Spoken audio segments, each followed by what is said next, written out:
Jeg kan ikke bli I morgen, så kan ikke forbi her, så skal jeg bare nye og her. Markus 14, 71. Så det her, du vet, jeg kjenner ikke henne mann hvem tid tala. Her er åren her, hvem tid tala. Burde man ikke, du vet, nå fer jeg I kjøkkenen og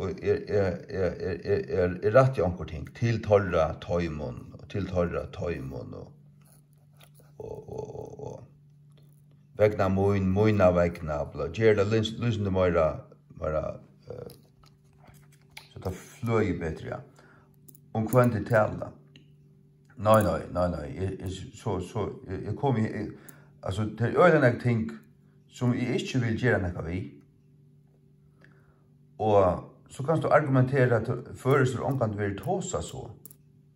Nei, men dette gjør mening. Dette gjør mening.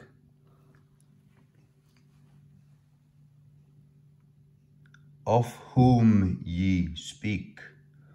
Gamla danska.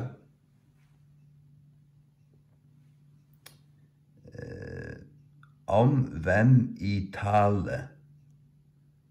At kanslerist angst. Øyde høgt. Og Luther von dem sagt. Tann tid sia. Åra ræfyljan og hotteren og at tåse på han samme. Hvem sier han dette om han.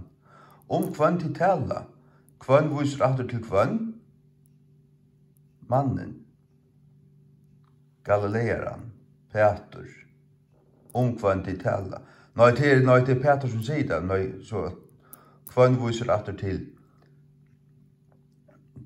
han som det taler om, ja. Nazareeren, Jesus, sjående. Og sjekka meg. Men at det hvem til tala.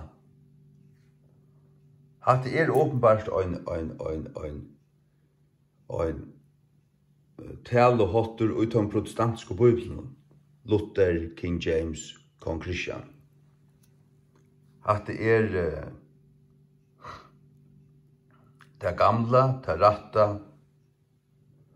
Jeg råkner vi at det som underliggende for oss her øyne av griskon og sånne. Så at det her slukt halte jeg fast ved I jøkken for King James. Hvem, etter hverjon, og I hverjon. Og I hverjon vi til tava endeløsningsna.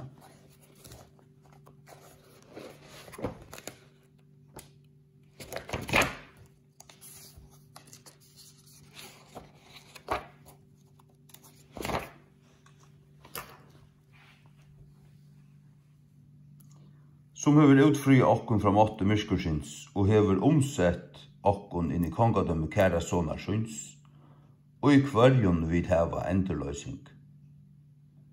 Jeg vet vel vi kunne si som vi hava endeløsning nå I. Det kan man løsne I enskund, det man løsne kunne 1600-tallet. This man that you speak of, or whereof you speak, men of whom til personsfornavn, det var til en person.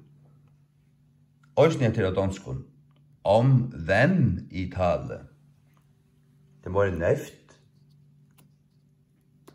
nagrøynelitt, og I hverjon vi hava endeløsning. Halleluja. Ja. Hatt det, ja. Amen.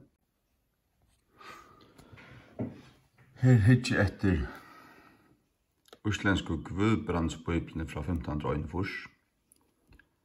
Her er ikke versnummereringer. Her stender utsagten til Peter til Markus 14:71.